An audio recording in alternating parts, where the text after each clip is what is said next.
मैंने क्यों पहला सवाल पर्सनल को लेकर बोला था कि अखिलेश यादव इससे पहले कहते हैं कि योगी जो कपड़ा पहनते हैं उसका ध्यान रखें, शिवपाल यादव कहते हैं कपड़ा संतों वाला क्यों पहनते हैं, डिंपल यादव कहती है कि लोहे में जब जंग लग जाती है तो जंग का रंग वही होता है जो मौजूदा सीएम कपड़े पहनते हैं।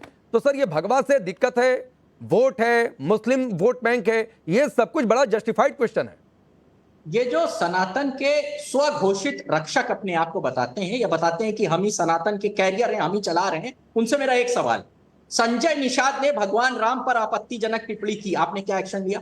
मंत्रालय से हटाया उनको? कुछ किया आपने? कुछ बताइए। और कहा क्या था ये भी मैं बता देता हूं। उन्होंने कहा था कि भगवान राम दशरथ के बेटे नहीं है और दशरथ के बेटे थे श्रृंगरीश निषाद, और ये कथा कथित था। ऐसी तमाम बातें मैं नहीं कहना चाहता हूं। तारिक खान उनका आसरा लेकर के अपने मन के भीतर के जहर को मत निकालिए यहाँ टीवी पर बैठ करके। उसी टाइम जब ये बोल संजय रहे निषाद थे का आप, नाम मैं लेकर के आपकी अपने मन बोलती के बंद भीतर कर के देता। जहर को मत निकालिए। यही नौटंकी संजय की निषाद ने वजह जो से कहा मेरा था मुंह उसको खराब लेकर के होता है। उन्होंने स्पष्टीकरण भी दिया था और खेद भी प्रकट करने का काम किया था। आप अपने एक्शन बताइए। मैं मेरा आप सवाल अपना मूड खराब करिए और आकर के टीवी चैनल पर बैठकर संजय निषाद के आड़ में छुप करके अपने मन के भीतर के जहर को मत निकालिए। उनका माफीनामा दिखाइए, उनका माफीनामा हमको दिखाइए। हमारे पास कोई माफीनामा नहीं है। संजय निषाद ने भगवान राम का अपमान किया, आपने जीरो एक्शन लिया। दूसरी बात, आप कौन होते भाई? आपको कौन माफीनामा दिखाएगा? अरे तारिक खान की भावनाएं हर्ट हुई है क्या? अरे हिंदू समाज की भावनाएं हर्ट हुई तो हिंदू समाज मांगेगा या तारिक खान भी मांगेंगे क्या?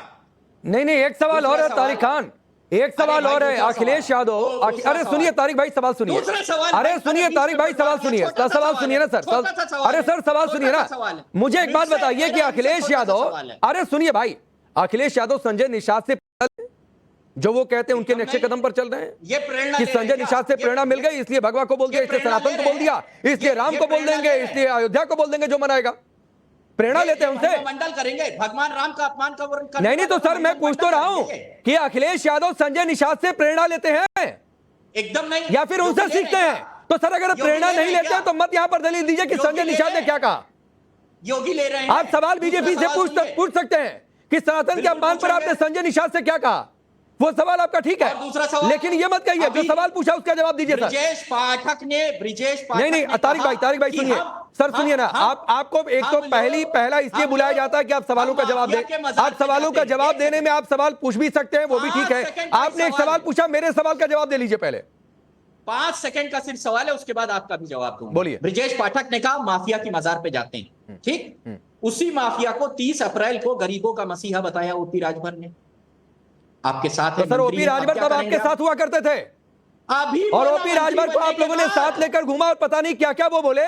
सर मैं उसका हिसाब निकालने बैठ जाऊंगा तो बहुत मुश्किल हो जाएगा। चलिए रुक जाइए, रुकिए आपके साथ मंत्री बने तब चंद्रमोहन शर्मा जी, योगी के कपड़ों पर निशाना साधना हो, सनातन को बोलना, इसमें आपकी पार्टी भी पीछे नहीं रहती है। हुसैन दलवी कहते हैं कि थोड़ा सा मॉडर्न बनने की जरूरत है। तो ये बार बार ये सर पूरा नेक्सस एक सहमति है क्या आप लोगों में?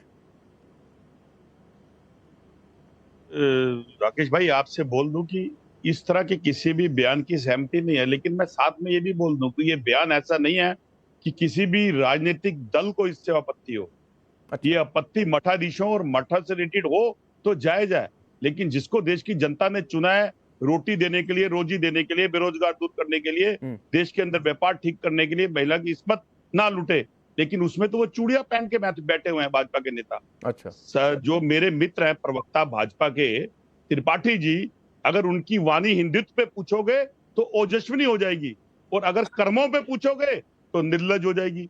तो बहुत सारे बयान तो अमेरिका में, जर्मनी में, कनाडा में, यूएसए के अंदर, ऑस्ट्रेलिया के अंदर एक और शीर्ष नेतृत्व है भारत का जिसको भाजपा के प्रधानमंत्री और देश के प्रधानमंत्री हैं, उनकी वाणियां बहुत निकली हैं, उस पर भी चर्चा होनी चाहिए।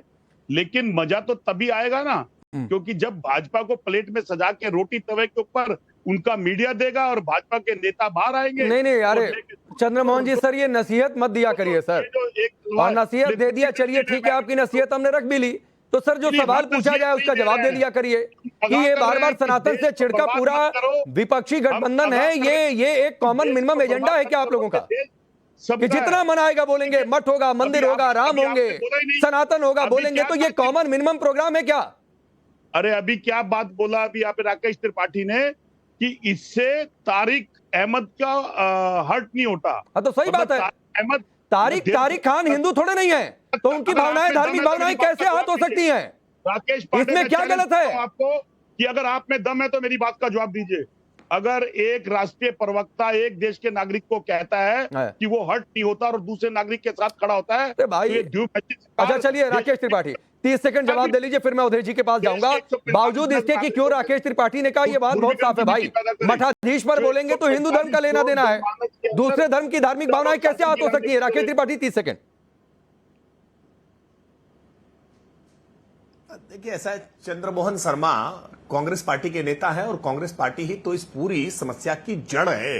ये जो इंडी अलायंस बनाया था ना, इसे इंडी अलायंस का कॉमन मिनिमम प्रोग्राम ही यही था। 2024 के चुनाव से पहले चाहे वो डीएमके के नेताओं के बयान हो, वो आरजेडी के नेताओं के बयान हो, वो प्रियंक खड़गे के बयान हो, या वो स्वामी प्रसाद मौर्य के बयान हो, ये पूरी एक मॉडस ऑपरेंडी के तहत इन लोगों ने जानबूझ करके सनातन के खिलाफ लगातार जहर उगलने का काम किया, सनातन को अपमानित करने का हर संभव प्रयास करने का काम किया, मजहबी तुष्टीकरण के लिए, गोवोटों को गोलबंद करने के लिए ये हर निचले स्तर पर उतरने का इन्होंने काम किया है। तो चंद्रमोहन शर्मा से क्या अपेक्षा की जा सकती है कि वो अखिलेश यादव के इस बयान की मजम्मत करेंगे, वो अखिलेश यादव के बयान को गलत ठहराएंगे? ये तो खुद ही उस मानसिकता के साथ है। अखिलेश यादव जी के इस बयान पर ये शाबाशी देने का काम कर सकते हैं, ये पीठ थपथपाने का काम कर सकते हैं कि बहुत अच्छा किया आपने। यही काम तो हमारे यहाँ दिग्विजय सिंह जी किया करते हैं, यही काम तो हमारी पार्टी के मणिशंकर अय्यर किया करते हैं, हमारी पार्टी के बहुत सारे नेता सनातन को अपमानित करने का काम करते हैं। ठीक है, अरे चंद्रमोहन जी आप क्या सुनवा रहे हैं? सर ऑडियो नहीं आ रहा है, पहले एक बार चेक कर लीजिए। सर ऑडियो नहीं आ रहा है, वरना मैं सुनवा भी देता।